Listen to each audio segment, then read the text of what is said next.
Tá começando agora mais um vídeo aqui no canal Lanterna e hoje a gente vai falar sobre as duas finais que vão acontecer nessa quarta-feira. Tanto o Flamengo pela final do Intercontinental, quanto o primeiro jogo de Vasco e Corinthians pela Copa do Brasil.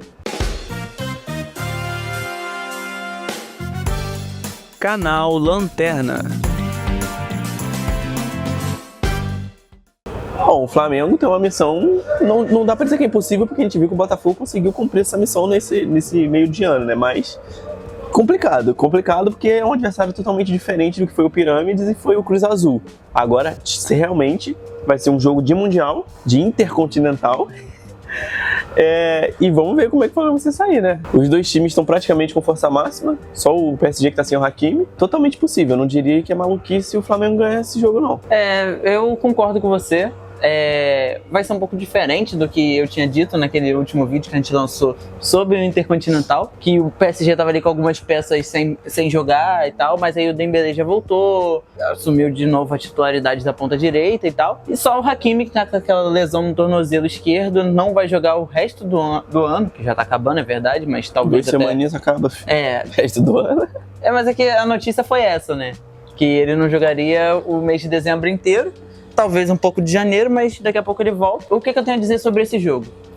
Eu acho que esse ano é o ano mais acessível para um brasileiro desde a última conquista para um brasileiro contra um time campeão europeu, né? A gente vai vendo aí as histórias de times brasileiros que ganharam o Mundial, o Intercontinental, independente do nome que estivesse na época, e são sempre histórias de times muito bons, muito bem treinados, e que davam poucos espaços, né, para erros. E aí, se você for ver as campanhas do Flamengo em todos os campeonatos que ele jogou esse ano, tem sim suas oscilações como todos os times, mas eu acho que tá bem parecido com o Internacional, que ganhou o Mundial, Corinthians. Então eu vejo que esse é o Mundial mais acessível para um time sul-americano, né, que ganhou a Libertadores, de se ganhar, entendeu? Eu falei contigo em off no caminho para cá que o Super Mundial do meio do ano mudou muito essa visão que os times europeus, pelo menos é o meu pensamento, né, o meu ver, fez alguns times da Europa começarem a parar de subestimar tanto os times brasileiros, porque, antes era muito fácil chegar, jogar com o time brasileiro uma partidinha ali e ficar o resto do ano sem observar o futebol brasileiro e ficar subestimando, falar que é um futebol fraco, isso que é aquilo. Agora, com o Mundial, com várias partidas, Super Mundial, né? O Fluminense, o Flamengo e o Botafogo mostraram que o futebol brasileiro pode sim estar abaixo dos europeus, mas a distância não é tão grande. O Fluminense mostrou isso contra a Inter de Milão. O Flamengo, apesar de ter perdido para o Bayern, conseguiu disputar um pouco a partida e ganhou do Chelsea, antes do Chelsea ter mudado o time e sido campeão. O Botafogo surpreendeu o próprio PSG. Então, esse jogo foi como o Luiz Henrique estava falando. Eu não sei se ele estava blefando, se querendo só falar por falar, mas ele falou que não queria enfrentar o Flamengo, e eu acho que é muito por isso. Porque os times brasileiros mostraram que se você entrar de qualquer jeito, não entrar jogando a sério, vai tomar ataca dos BR, filho. Eu acho que o maior problema é o momento da temporada, tá ligado? Porque como a nossa temporada começa 6 meses depois da deles, toda vez que a gente vai pro Mundial a gente já tá com 70, 80 jogos, e eles estão ali na casa dos 30 porque os campeonatos deles têm menos jogos. E o Super Mundial foi o contrário. Era final de temporada deles e quase meio da nossa aqui. Exatamente. E aí eu acho que isso é fator determinante, porque apesar de a gente ter chegado já pro Mundial no meio do ano, já com, sei lá, umas 40 partidas, cada time brasileiro, mais ou menos, contando, claro, estadual, brasileiro, a Libertadores, que já tinha começado e tal, são 40 partidas, não são 80. É só você ver os próprios jogadores do Fluminense, que naquele Super Mundial estavam comendo a bola, jogando pra caramba em algumas partidas, agora estão chegando no final do ano, não conseguem jogar 90 minutos. Muitas vezes são substituídos com 70, 60 minutos de partida, porque o corpo já não está conseguindo mais segurar aqueles 90 minutos de uma partida inteira. Tem chance sim de ganhar, e aí se ganhar, provavelmente vai parar o Rio de Janeiro de novo, e se o Vasco ganhar a Copa do Brasil... Não, esquece, se o Flamengo é campeão do Intercontinental, acabou o Rio vai abaixo. Exatamente, e aí ainda tem a chance, já vamos puxar o próximo assunto, do Vasco ganhar a primeira partida na quarta-feira da final da Copa do Brasil contra o Corinthians. E aí é outra festa também no Rio de Janeiro, porque são algumas das maiores torcidas do Brasil, partindo do princípio que só tem 4 times de grande expressão no Rio de Janeiro, é uma das grandes torcidas do Rio de Janeiro. O Vasco se saiu melhor na primeira partida, inclusive Eu tava afirmando hoje com um amigo que a classificação do Vasco não foi ontem. Pra mim, a classificação foi o gol do Verratti na quinta-feira. Aquele gol foi o gol da classificação. Porque em um resultado que o Fluminense começou melhor, o primeiro tempo foi todo o Fluminense, o segundo tempo o Vasco conseguiu reagir, empatou e, não apagar das luzes, virou o jogo. Então, pra mim, a classificação foi nesse jogo. E nos pênaltis foi uma coisa triste. Você vê o John Kennedy, que foi decisivo na Libertadores de 2023. O futebol pífio que ele teve, né, nessa temporada. E não é só por causa do pênalti perdido, não. O tanto de canelada que ele deu na bola nesse jogo. Foi difícil eu assistir ele jogar. Foi algo que comprovou o porquê do Everaldo foi titular a temporada inteira. E o Everaldo, que nem é assim, unanimidade entre todos os torcedores, a maioria não gosta muito do futebol do Everaldo. Mas, assim, tem aquele negócio que tem de bosta e tem de merda. Aí vê o que tá fedendo mais, tá ligado? E aí tem esse problema de chegar no final do campeonato com um time mal treinado, que parece que eles estão meio perdidos em campo. Não teve tática, né? Não o Fluminense teve. Nas semifinais fez muito o que o Palmeiras fez na final da Libertadores. Muito chutão pra frente e seja o que Deus quiser. Exatamente. E aí tem que confiar na velocidade de um ponta, na trombada, no jogo de pivô do centroavante. Na falha de um zagueiro. Na falha de um zagueiro. Sendo que, assim, apesar do Vasco não ser um time, teoricamente, no papel, tão bom quanto o Fluminense, a defesa do Vasco, pra mim, hoje, se encaixa melhor do que a do Fluminense. Porque o Fluminense, eu só vejo o Thiago Silva jogando ali. Isso, a e às que a vezes o René. A defesa do Fluminense, pelo menos a parte de zaga ali, é definida em Thiago Silva. Teve 2 lances muito impressionantes do Thiago Silva ontem, que ele foi... E os dois contra o Ryan, inclusive, que o Ryan tava saindo na cara do Fábio, ele chegava assim, dá um toquinho, tirava o lance. Teve até um E lance. ele não tava no lance, ele tinha que correr porque o Freitas tinha perdido, porque a marcação era do Freitas. Então o Thiago Silva estava jogando sozinho, ele marcava por ele e pelo jogador que o Freitas tinha que marcar. Exatamente. E o Ryan, nesses momentos, teve até na segunda vez, ele tropeçou, aí caiu, sentou no campo e riu. Porque ele viu que, tipo, cara, eu tô sendo anulado por esse velho, tá ligado? Tipo, eu acho que esse deve ser o pensamento do cara.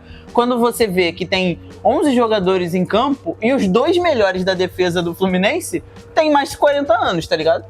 Porque, assim, o Thiago Silva tá aí, veteranaço. 41 anos, ele, e mais o Fábio de 40, com 45. E o Fábio com 45, quase 46, agarrando pra caramba. E se não fosse, ele tinha sido goleado. Exatamente, é o que a gente falou enquanto tava vindo pra cá. É muito mais mérito dos goleiros, o resultado da partida, do que dos jogadores. Porque o Vasco atacou bastante e o Fábio fez milagres.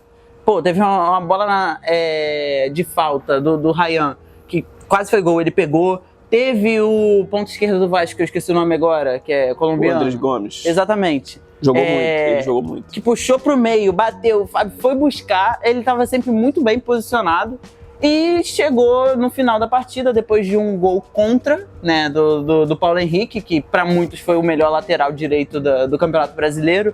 Eu discordo um pouco, mas ok. Eu acho que um lateral direito que fez parte da 3ª pior campanha defensiva do campeonato não tem como ser o melhor da competição. E aí ele fez um gol contra, bizonho, que tudo bem, foi um pouco azar também. Foi bizonho mesmo, cara. Foi muito bizonho, a bola mas tava saindo da área, ele deu uma canelada pra dentro. Foi um pouco de azar, porque ele não tinha como olhar pra trás, ele não sabia que não, até tinha jogador atrás dele, só que a bola tava saindo da área. O Serna passou atrás dele e aí ele encostou na bola. Se ele deixasse a bola passar, provavelmente ela ia lá pra lateral, ok? Mas ele não tinha como ver. Ele tava marcando a bola, ele não tava marcando a lateral pra saber se a bola ia pra trás ou não. A cobrança do John Kennedy e principalmente a do Canóbio são coisas que você não vê nem em várzea. O John Kennedy, que assim como o Gabigol, telegrafaram o chute no pênalti, e o Canóbio, que, meu Deus... É papo de porrada. Pô, cara, o pênalti decisivo, ele chutar no meio, vendo que o goleiro não se mexeu, não existe isso, filho. Exatamente, e assim, teve umas substituições muito bizarras em ambos os times. O dia botou o Otávio pra jogar, o Otávio não encostou na bola. E o Diniz, que colocou o Hugo Moura, teoricamente, pra fazer contenção, sendo que o Hugo Moura passou o campeonato inteiro tomando cartão amarelo e brigando com os jogadores dos outros times. Inclusive foi expulso em um dos jogos com 9 segundos e o cara vai botar ele no meio da fogueira no final de jogo e tal. Parecia até que o Diniz queria perder, não que o Zubeldia quisesse ganhar. Mas aí, né, chegaram nos pênaltis, o Léo Jardim, tudo bem, foi mal batido, 2 pênaltis, ok. Mas ele ainda assim foi na bola e tal, ele podia ter tomado aqueles gols, isso aí é muito mérito dele também, de ser um excelente pegador de pênalti. O Fábio pegou um também, mas não foi suficiente, porque os jogadores do Fluminense não fizeram o que era para fazer. Pra você ter noção, o lateral esquerdo do Fluminense bateu na bola muito melhor no pênalti. Lateral esquerdo não, o René. Porra, o René. Pra você ter noção, o René, que é lateral esquerdo, bateu na bola no pênalti muito melhor do que os atacantes, tá ligado? Tudo bem que o Canobi é o atacante que chegou no Fluminense falando que não é um atacante de fazer gols. Que não era o forte dele fazer gols. Que ele dava mais assistências e podia contribuir com o time de outra maneira. Mas nem isso ele tá fazendo, nem assistência ele tá dando. E aí, vamos falar sobre a outra partida, né? Que definiu o outro finalista, que foi o Corinthians jogando contra o Cruzeiro, que foi outro jogo que foi dominado por uma equipe só. Eu já não vi tanto domínio, assim. Eu diria que o Cruzeiro até pode ter ficado mais no ataque, mas não sei se teve tanto domínio. Porque o Corinthians, em determinados momentos, pressionou o Cruzeiro, inclusive no momento do gol. Eles tomaram o 2-0 ali e logo depois já começaram a pressionar e conseguiram ali um gol para diminuir. Tiveram chances para poder fazer um segundo gol ali e tentar a classificação direta, mas não conseguiram marcar. E aí foi a mesma questão do jogo do Vasco do Fluminense. Foi para disputa de pênaltis, teve um jogador decisivo, que foi o Gabigol. Os goleiros também jogaram muito bem. O Cássio conseguiu defender uma cobrança, o Hugo pegou duas. Exatamente. Também foram extremamente decisivos para a classificação do Corinthians. Mas, cara, pensando na questão da final, eu não consigo cravar quem vence, porque, vamos combinar, são os dois azarões. Todo mundo, inclusive se você for assistir o vídeo que a gente postou entrevistando o pessoal aqui na UF, dos 4, 3 falaram que a final ia ser Cruzeiro e Fluminense. Um só falou que ia ser Vasco Corinthians, que inclusive foi o Vascaíno. Exatamente. Então, cara, eu não consigo cravar. Hoje, eu consigo ver o futebol do Vasco um pouquinho acima do Corinthians, mas tipo assim, coisa de 56 a 44. Coisa muito pouca. Ok. Não, eu concordo. Eu acho que talvez o Vasco no momento seja um pouco melhor. Porque tipo, ganhar do Fluminense, vamos combinar que também não é parâmetro pra muita coisa. Porque o Fluminense vem bem mal, a gente tava falando, né? Mas assim, falando da partida, eu vi mais domínio do Cruzeiro, principalmente no primeiro tempo. No segundo, o Dorival fez aquela mexida, colocou o Garro, né? Tirou o Carrilho, que tava jogando na direita. Depois ele colocou o Vitinho na ponta direita e puxou o Garro pro meio pra fazer a posição que ele é mais acostumado a fazer, né? Entre as linhas ali. E aí eu acho que esse foi o determinante para a partida do Corinthians. Se não fosse essas mexidas do Dorival, provavelmente o Corinthians tinha caído. Porque o Garro foi muito efetivo no ataque, pisou muito na área, quase fez 2 gols, quase, né? Mas ele tava ali, tava buscando, tava querendo, diferente dos atacantes do Corinthians. Se você for ver, o Yuri Alberto não jogou nada. O Yuri Alberto foi muito mal nessa partida. Teve uma chance de gol que foi bizonha. Ele tava assim, correndo sozinho em direção à área, o zagueiro atrás dele, e ele correndo, do nada ele parou de ir em direção ao gol e foi pro canto, aí tocou pra trás. Eu fiquei tipo, o que ele tá fazendo? Por que ele não tentou, entendeu? Não chutou com a perna ruim em um lance que ele poderia ter chutado. E aí teve bola pra fora e etc. Mas o Corinthians foi bem na partida, principalmente nesse segundo tempo. E aí chegou nos pênaltis, o Cássio, que é um goleiro muito experiente e o maior ídolo, talvez, da história do Corinthians, um dos maiores, com certeza, pegou um pênalti contra o seu ex-clube, mas não foi suficiente, porque do outro lado teve aí uma estrela em ascensão, que tem momentos e momentos, é verdade, mas no Corinthians vem bem, que é o Hugo, né? O Hugo pegou 2 pênaltis seguidos, sendo o último que ele pegou o do Gabriel. E depois ele deu uma entrevista falando que se tem alguém que sabe como o Gabriel joga, é ele, né? Jogaram muito tempo juntos, né, no Flamengo. Eles jogaram, acho que 4 anos juntos no Flamengo, porque o Hugo subiu da base muito cedo.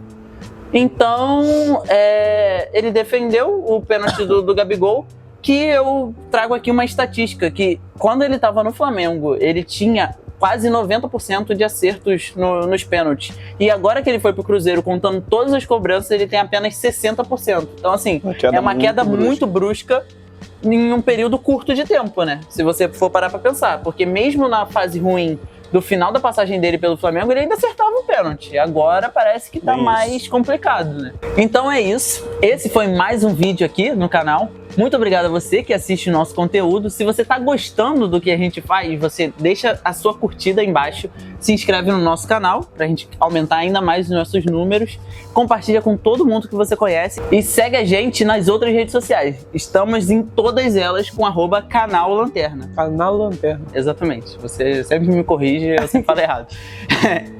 É isso, valeu e até a próxima.